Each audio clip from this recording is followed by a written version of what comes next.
할렐루야. 문예변 정회름과 교회 속에 주님의 평강과 축복이 넘쳐나기를 주님의 이름으로 축원합니다. 사도행전 20장 17절에서 24절 말씀을 가지고 주 예수께 받은 사명이라는 제목의 말씀을 가지고 말씀을 전하겠습니다. 흡연이 몸에 좋지 않다는 것은 누구나 잘 아는 사실입니다. 그래서 장기간 흡연을 하게 되면 여러 가지 질병이 걸릴 확률이 높아집니다. 급진료로 만성 기관지염이나 청시, 또 위염, 또 위궤양, 또 뇌출혈 같은 갖가지 암을 일으킬 수 있는 주요 원인이 담배로 인하여 생기게 됩니다. 뿐만 아니라 담배를 피우지 않는 사람에까지도 그것은 피해를 주게 되죠. 그래서 간호사나 병원이나 또 사람들이 많이 모인 곳에는 거의 금연지역으로 지정되어 있습니다. 이렇게 흡연은 자신뿐만 아니라 남에게도 아주 피해를 입히게 됩니다. 그리고 또 악영향을 끼치게 돼요. 그래서 담배를 피우는 많은 사람들은 금연을 하려고 합니다. 그러나 좀처럼 끊기 어려운 것이 바로 이 담배죠. 왜냐하면 담배는 마약과 같은 중독성이 있기 때문에 그렇습니다. 그래서 습관을 따라서 어릴 적부터 담배를 피우는 사람은 그만큼 끊기가 더 어렵다는 거죠. 그래서 우리는 이 흡연이 담배를 피우고 안 피우고 하는 것이 천국 가고 지옥 가는 그런 문제는 아니지만 성경 분명히 우리에게 말합니다. 하나님이 구하시는 거룩한 성전이다. 그래서 고린도서 3장 16절을 보면 너희가 하나님의 성전인 것과 하나님의 성령이 너희 안에 계신 것을 알지 못하느냐. 둘째, 하나님의 성전을 더럽히면 하나님이 그 사람을 멸하시리라. 하나님의 성령의 거룩함이 너희로 그러리라고 우리에게 말씀하셨습니다. 그래서 먼저 믿는 우리 그리스도인들은 우리 몸이 하나님의 거하시는 거룩한 성전을 믿어야 됩니다. 그래서 우리 몸을 깨끗하게 가꾸고 선한 도구로 사용하게 됩니다. 그래서 담배를 피우면 결국 우리 몸은 거룩한 성전이 아니라 담배결을 내뿜는 지저분한 굴뚝에 지나지 않는 것입니다. 예수님이 말씀하셨습니다. 누구든지 나의 말을 듣고 행하는 자는 그 집을 반석에 지은 지혜로운 사람과 같다. 말씀하신 것처럼 듣고 행하는 것이 무엇보다 중요하다는 사실이죠. 바울이 벨리에서 에베소 사람을 보내어 교회 장로를 불렀습니다. 장로들이 오니까 바울이 그들에게 이렇게 말합니다. 여러분은 내가 아시아에서 발을 들여 놓은 첫날부터 여러분과 함께 그 모든 시간을 어떻게 지내왔는지 잘 알고 있습니다. 나는 겸손과 많은 눈물로 주님을 섬겼고 그런 가운데 유대인들이 해치려는 음모를 꾸미는 일이 한두 번이 아니었습니다. 그때마다 나는 극심한 위험을 겪어야 했습니다. 그러나 나는 여러분에게나 대중 앞에서나 또 가정에서 지혜를 가르쳤습니다. 나는 유대인에게나 이방인에게나 똑같이 지혜에서 떠나 우리 예수 그리스도를 믿고 하나님께 돌아와야 한다는 이가사는 것을 증언했습니다. 근데 보십시오. 나는 이제 거역할 수 없는 성의 강력한 힘에 있고요. 에르사ಲೇ므로 떠납니다. 근데 거기서 무슨 일을 당할지 내가 모릅니다. 단 한 가지 내가 아는 것은 성경에 내려주신 것인데 내가 가는 도시마다 결박할 난이 나를 기다렸다는 사실입니다. 그렇지만 나의 달려갈 길 다 달리고 예수께 받은 사명, 그 은혜의 복음을 증거를 바치려면 나의 생명을 조금도 귀한 게 여기지 않겠습니다. 바울이 이렇게 빌립보에서 예배 성도를 향해서 고백 소개를 합니다. 그래서 우리는 바울이 얼마나 하나님께 충성된 종인지를 우리가 엿보십니다. 바울은요, 자기 목숨보다도 하나님의 말씀을 증거하는 자를 귀하게 소중히 여겼습니다. 그래서 오늘 본문의 말씀 24절 한번 같이 한번 봉독하겠습니다. 23절 24절 시작. 오직 성령이 각 성에서 내게 증언하여 결박할 난이 나를 기다린다 하시나 나의 달려갈 길과 주 예수께 받은 사명 그 하나님의 복음을 증언한 일을 마치려 하면은 생명조차 조금도 귀한 것을 여기지 아니하노라. 아멘. 오늘 그 본문 말씀 가지고 주 예수께 받은 사명이라는 제목의 말씀을 가지고 말씀을 전하겠습니다. 첫째는요, 사명받은 사람은 자신이 사명자로 부름받다는 사실을 분명히 인식하고 살아야 된다는 거죠. 사명자라는 원어의 뜻은 어떤 뜻이냐? 디아코노스라는 뜻입니다. 이 디아코노스라는 뜻은 어떤 말이냐? 일꾼, 종, 섬기는 자, 심부름하는 자라는 거죠. 그래서 여러분요, 일꾼, 종, 심부름꾼, 섬기는 자라는 사실이죠. 바울은 자신이 하나님의 일꾼으로, 하나님의 종으로, 또 하나님의 심부름꾼으로 부름받았음을 인식하고 살았습니다. 여러분, 내가 사명자로 부름받았음을 깨닫고 사는 자, 아니면 깨닫지 못하고 사는 것은요, 엄청난 차이가 있습니다. 인생은 어디서 와서 어떻게 살다가 어디로 가는지 우리가 분명히 알고 살아야 됩니다. 어디서 왔습니까? 어떻게 우리 살아야 됩니까? 어디로 갑니까? 인생은 하나님께로 왔습니다. 그리고 하나님 영광에서 우리가 살아가야 합니다. 그리고 하나님께 돌아가는 존재라는 사실을 분명히 깨닫고 살아가야 합니다. 이 사실을 깨닫고 사는 사람은 행복한 사람이에요. 근데 그 반대로 이 사실을 깨닫지 못하고 사는 사람은 불행한 사람입니다. 성경 분명히 하나님께서 인생을 흙으로 지었고 생일고에 불어넣으니 사람의 생일이었다고 말씀해 주고 있습니다. 생명이 살아있는 영이라는 뜻입니다. 사람은 하나님의 생기를 받아 살아 숨쉬는 영적 존재가 되었습니다. 하나님께로부터 생명을 받은 것입니다. 그러기에 우리는 하나님의 영광에서 살다가 하나님께 돌아가야 한다는 것입니다. 이것이 우리 인생이에요. 그렇다면 왜 하나님께서 우리에게 생명을 주시고 우리 땅에 보내셨습니까? 왜 우리를 주었습니까? 목적하신 바가 무엇이겠습니까? 그냥 먹고 살다가 가라고 여러분 불렀습니까? 그냥 먹고 죽다가 그냥 그런 존재가 되겠습니까? 아니면 그냥 은혜만 받으라고 우리가 제가 건져옵니까? 아닙니다. 삶을 감당하라고 보내신 것입니다. 하나님의 영광을 위해서 사는 것이 우리 인생의 사명입니다. 하나님께 우리에게 맡겨진 삶을 우리가 감당하면 하나님께서 우리를 통해서 영광을 받으십니다. 오늘 저 여러분요, 바울처럼 난 하나님께 부름받은 자라는 사실을 깨닫고 살아가기를 주 이름으로 축원합니다. 사명자는 부름받은 자입니다. 사명자는 직분을 자입니다. 사람은 자신이 하나님께로부터 부름받은 사명자임을 인식하고 살아갔습니다. 디모데전서 1장 12절에 보면 날 능히하신 그리스도 예수께 감사함은 날 충성되어 내게 직분을 맡기심이니. 사도 바울이 자신을 맡겨주신 능력이 하나님께 감사를 드렸습니다. 어느 목사님이요 이렇게 고백했습니다. 내가 목사로 하나님 나를 목사로 삼은 것은 내가 목사가 되지 않았더라면 주일날 교회에 나오지 않았을 것이고 또 새벽기 참석하지 않을 것이고 세상 사람보다 더 못된 짓을 하며 살 것 같으니까 하나님께 나를 목사로 불렀다. 그렇게 고백을 했어요. 목사를 세우지 않았다면 교회로 나오지 않을 것이고 새벽기도 안 드릴 것이고 그리고 세상 사람보다 더 멋진 짓을 할 것 같으니까 나를 목사로 삼았다. 그렇게 고백을 했습니다. 여러분 사도 바울은요 예수 믿기 전에는요 도리어 예수를 핍박하는 자였습니다. 예수 믿는 사람을 옥에 가두는가 하면 예수 잘 믿던 쓰레만 돌에 맞아 죽어갈 때도 당연하다, 마땅하다 통제했던 사람이 바로 그가 사울이었습니다. 근데 어느 날 예수 믿는 사람들이 많다는 그 정보를 듣고 다메섹에 가게 됩니다. 네, 다메섹에 가다가 바로 갑자기 하늘에서 하나님 빛이 비추더니 소리가 깜짝 들려옵니다. 사울아 사울아 네가 어찌하여 나를 핍박하느냐.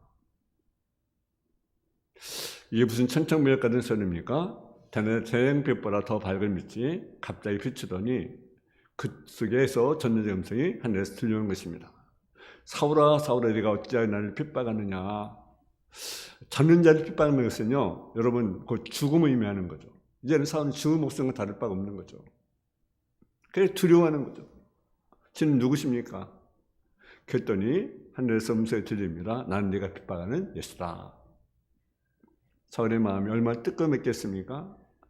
지금 예수는 거짓이고 그를 따르는 무리를 지금 마땅하지 않다고 생각했던 그였는데 이것이 잘못되었음을 드디어 깨닫는 순간입니다. 이제 나는 죽었구나. 전능자 전능을 알지 못하고 도리어 핍박했으니 이제는 죽을 목숨이구나. 이렇게 했을 때 주님 살에서 들려옵니다. 자, 일어나 담에서 들어가서 내 명령을 기다리라. 그것에 가면 내가 해야 할 일을 알려줄 사람이 있을 것이다. 여러분, 우리는 자격이 있어서 우리를 불러주신 것이 아니에요. 예수님이 자격이 그만큼 있었기 때문에 예수를 믿는 것이 아닙니다. 우리는 자기 믿어야 될 사람이에요. 예를 들어 합격 점수가 60점입니다. 그러면 우리는요 30점이 될 수 있고 20점이 될 수 있고 10점이 될 수 있어요. 합격 믿어야 될 사람이에요. 예수님이 자격이 없는 사람이에요. 또 사명을 감당했으면 자격이 있는 사람이 아니에요. 근데 자격이 없는데 우리 플러스 어떤 점수를 줬어요? 은혜 점수. 할렐루야. 그래서 자격이 되지 않지만 낙제지만 하나님 안에 쓰지 안 되지만 근데 우리 부족한 점수를 채워주신 것입니다. 그것이 바로 뭡니까? 은혜 점수라는 거죠. 자격이 없기 때문에 하나님께서 합된 판단을 받은 것은요 은혜 점수이기 때문이라는 거죠. 내가 예수 믿는 것도 내가 사명 감당하는 것도 은혜라는 거죠. 여러분은 마땅히 죽을 죄인입니다. 하나님 알지 못했다면 우리도 예수님의 뼈아된 삶을 보라고 더하면 됐지 저는 안 했을 것입니다. 세상 사람은 더 어떠면 악랄히 살아야 할 것이고 더 거짓된 삶, 더 편한 삶을 살아야 할 것입니다. 근데 하나님께서 우리를 불쌍히 여기셔서 우리를 사랑하셔서 하나님의 사람으로 불러주셨고 우리를 사명자로 불러주었습니다. 로마서 5장 8절에 보게 되면 우리가 지연되었을 때에 그리스도께서 우리를 위하여 죽으심으로 하나님께 우리에 대한 자기 사랑을 확정하셨느니라. 우리가 죄인됐을 때 우리를 사랑하셨습니다. 우리께서 우리를 위해서 십자가에 달려 죽으심으로 하나님께 우리에 대한 자기 사랑을 확정해 주셨습니다. 또 로마 고린도서 1장 18절에 보게 되면 십자가의 도가 멸망한 자는 미련한 것이요 고물에게는 무엇입니까? 하나님의 능력이 깁니다. 십자가는 죄인을 처형하는 형벌이기 때문에 죄 없는 예수님이 십자가에 달려 돌아가신 것은 마치 멸망하는 사람들을 볼 때는 마치 미련하게 보였던 것입니다. 그러나 고물에게 무엇입니까? 그것이 무엇이 됩니까? 하나님의 능력이 됩니다. 그래서 여러분 사도 이사야서 깨달았어요. 그래서 자신의 생명을 조금도 귀한 것을 여기지 아니하고 하나님의 은혜의 복음을 중요한 일을 목숨을 걸었던 것을 보게 됩니다. 그래서 갈라디아서 6장 14절에 보게 되면 내가 우리 주 예수 그리스도 외에는 결코 자랑할 것이 없다. 그래서 우리는 오직 주님을 자랑하는 저와 여러분 되어지기를 주님의 이름으로 축원합니다. 두 번째로 사명 받은 사람은요 책임감이 있어야 된다라는 거죠. 책임감. 아브라함은 나이 많이 늙었습니다. 그러나 하나님은 그의 범사에 복을 주었습니다. 그런데 정작 내 씨로 하늘 별같이 바닥의 모래처럼 크게 번성하리라고 한 약속이 아직도 이루지 않았습니다. 그 아들이 이삭인데 이삭의 나이가 40이 되었습니다. 결혼을 아직 못했어요. 그러니까 얼마나 그 부모의 마음이 걱정이 되겠습니까? 또 하나님 약속을 하셨는데 그래서 난 늙은 종을 불렀습니다. 그래서 내 고향에 가서 아내로 그 아들들 며느리 사람을 이제 택해서 이제 구해오라고. 그래서 그 하란으로 이제 떠나게 됩니다. 이삭이 아내를 구하는 일은 누구의 손에서 결정되는 것입니까? 종의 손에서 결정되는 것입니다. 이것은요 단순히 그 아브라함의 그 가정만 위해서 한 것이 아니라 그것은 하나의 민족을 위한 아주 중요한 결단입니다. 그것을 누구에게 결정을 하는 것입니까? 늙은 종, 아버지 늙은 종이 결정을 하게 되는 것입니다. 여러분, 우리 한 나라는 확대한 대업을 맡는 하나님의 일꾼입니다. 하나님은 모든 것을 능히 할 수 있지만 그걸 누구에게 맡겼습니까? 저와 여러분에게 맡겼어요. 누구에게? 저와 여러분에게. 그래서 성도는 하나님의 손의 역할, 또 하나님의 발의 역할을 하는 자들이라고 고백합니다. 하나님의 심부름꾼입니다. 하나님의 일꾼입니다. 때로는 하나님 우리를 손에서 일하시고 우리 발등에서 일하십니다.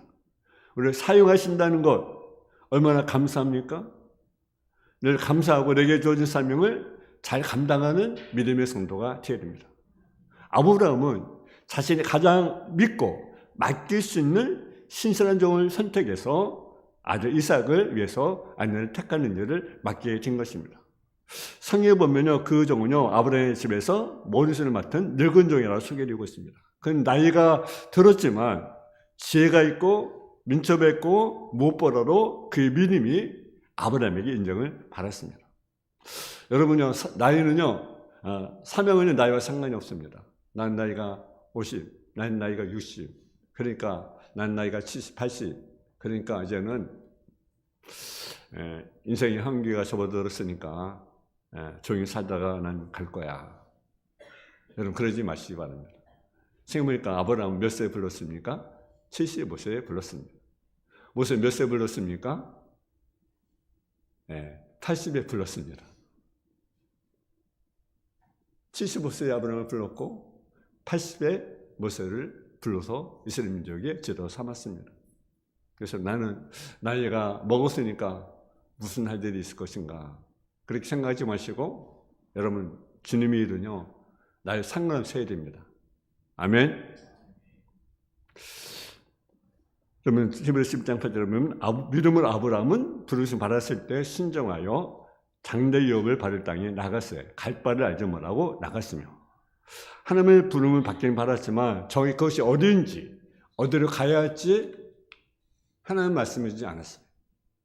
그저 하나님 말씀에 따라 신정하여 길을 간 거죠. 어떻게 보면 무모한 거죠. 어떻게 보면 그렇잖아요. 오늘 여러분이 만약 하나님을 부르셨어요. 아브라함아 불렀던 것처럼 여러분 불렀어요. 너의 본토 진짜 아버지 집을 떠나 내 집을 땅으로 가라. 그러면 여러분 어떻게 가겠습니까? 가겠습니까? 어디로 가라고 하는 거죠. 하나님 어디로 가야 됩니까? 우리가 내가 물렀을 것 같아, 그죠? 근데 그냥 갔어요. 뭘 따라? 말씀에 따라.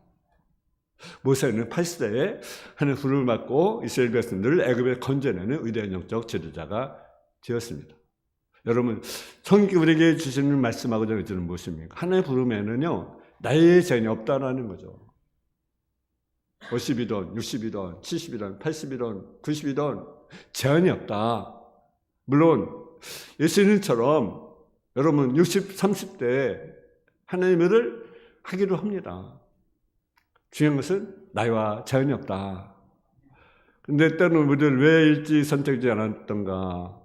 저는 과거에 좀 더 있어 미뤘다면 얼마나 좋았을 것인가 후회스러운 말을 하기도 합니다. 그러나 이것은요 어리석은 자의 생각이 지나지 않습니다. 과거 희생해서 이익한 것이 무엇입니까? 현재 나를 돌아보면서 더 열심히 살아야 되겠다라는 것 아니겠어요? 근데 과거에 집착해서 그것에 벗어나지 못하고 전혀 후회만 한다고 한다면 안 된다고 한다면 그것은 잘못된 건 아니겠습니까? 현재 어떤 자세를 가지고 어떻게 살아가는가가 중요한 거예요. 여러분 이른 아침에 부르심 받은 자로 생각해보니까 한 단대를 받았습니다. 늦게 부름 받은 자로 한 단대를 받았습니다. 여러분 지금 그것이 중요한 것이 아닙니다. 언제 선택을 받느냐 그것이 중요한 것이 아닙니다. 어떤 사람 나는 이래봐도 신앙인조가 내가 깊거든 50년 60년 70년 되거든 나는 남들보다 은사를 많이 세워왔거든 나는 당신과 달라 이렇게 생각하는 사람도 있습니까? 어리석은 겁니다. 여러분 아무리 집안이 몇 대 기독교 집안이었다 하더라도 또 아무리 내가 일찍 예수를 믿었다 할지라도 중요한 것은 현재 살아가는 내 모습이 어떤지 내 신앙 모습이 어떠한지 이것이 중요한 것 아니겠어요?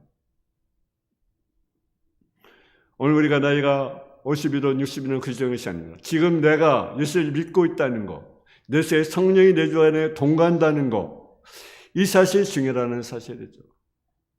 그렇잖아요. 그리고 예수를 믿는 자는 누구든지 다 부름받은 하나님의 일꾼이요 사명이라는 사실을 깨닫기를 주님의 이름으로 축원합니다. 아브라함은요 한 종을 불렀어요. 누구를 선택해서? 이삭이 아니라 선택해서 종을 불러서 그게 맡겼어요. 여러분, 신산적으로 막중한 책임을 또 권한이 있습니다. 책임입니다. 사명자는 합니다. 사명자는 책임이 있어야 한다. 책임이 있어요. 무슨 책임입니까? 일에 대한 책임, 맡겨진 일의 책임이 있어야 합니다. 짐승은요, 책임감이 없어요. 예를 들어 말하면, 예를 들어 집에 개를 한 마리 키우고 있는데 그 개가 옆집에 있는 개와 연애 관계를 갖고 간통죄를 범했다고 한번 가정해 봅시다. 그렇다고 그 개가 감옥에 갑니까? 감옥에 가지 않습니다. 그러나 사람은요, 예를 들어 부정적 관계를 갖게 되면 걔들 무엇이 따릅니까? 책임감이 따르게 되는 거죠. 이것이 짐승과 사람의 차이점입니다. 사람은 책임감이 있어야 합니다. 자기 맡겨진 일에 대한 책임감, 사명에 관한 책임감, 그것이 우리에게 있어야 되지 않겠습니까? 성도는 사명적 책임감이 있어야 합니다. 어떤 못난 사람은요, 책임을 조장되게 돌려요. 조장 탓, 누구 탓. 여러분, 그러면 되겠습니까? 누구 때문에 그렇다. 내 인생에 누구 때문에 망했다. 부모를 잘못 만나서, 친구를 잘못 만나서, 조상을 잘못 만나서 내 생이 이렇게 쓴다. 여러분, 그러면 되겠습니까? 여러분, 우리 인생은요, 누가 책임지는 것이고 내가 책임지는 거예요. 내 인생 내가 책임지는 거예요. 내가 어떻게 살았던, 여러분, 그건 내 책임이에요. 여러분, 책임감을 가져야 돼요. 내 가정에 책임을 지고, 내 교회에 책임을 지고, 내 민족에 책임을 져야 합니다. 믿습니까? 이것이 사명자의 모습이 아니겠어요? 예수님은 하나님의 뜻을 이루기 위해서 죄인 대신해서 십자가에 지셨습니다. 저를 용서하기 위해서 희생을 감수했습니다. 그 십자가 인간이 향한 하나님의 마지막 책임을 할 수 있습니다. 더 다른 길이 없습니다. 인간을 지으신 하나님께서 끝까지 책임을 졌어요. 그것이 뭡니까? 십자가의 사랑이에요. 십자가의 사랑. 그래서 주님은 십자가에서 내가 다 이루었다. 하나님은 십자가 희생을 통해서 끝까지 책임을 졌어요. 사람이 이것을 깨달았습니다. 그래서 내가 결박과 환난을 기다리고 있지만 담대함, 나의 달려갈 길과 주셨기에 많은 사명, 은혜의 복음을 증거하는 일을 마치 않으면 나의 생명을 조금도 귀한 것으로 여기지 아니한다. 또 사명받은 자는요, 적극적으로 살아가야 된다라는 거죠.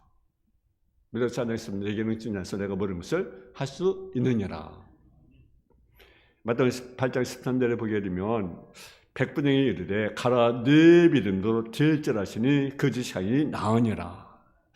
믿음대로 된 줄 믿으시기 바랍니다. 한번 예수님께서 드로와 시돈 지방에 들어가실 때 이방 여자 하나가 소리 지르며 말합니다. 다윗의 자손 나를 불쌍히 여기소서 내 딸을 나게 귀신이 들렸습니다. 내 딸을 고쳐주세요.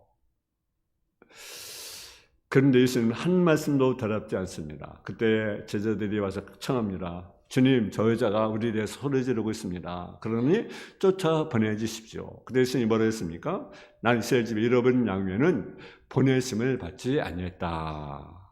근데로 그 여자는요, 예수님 아래 엎드려 전하며 말합니다. 주님 도와주세요. 제 딸을 제발 살려주세요. 그런데 예수님은 뭐라고 말씀하십니까? 자녀 떡을 취하여 개들에게 던짐이 마땅치 아니하다.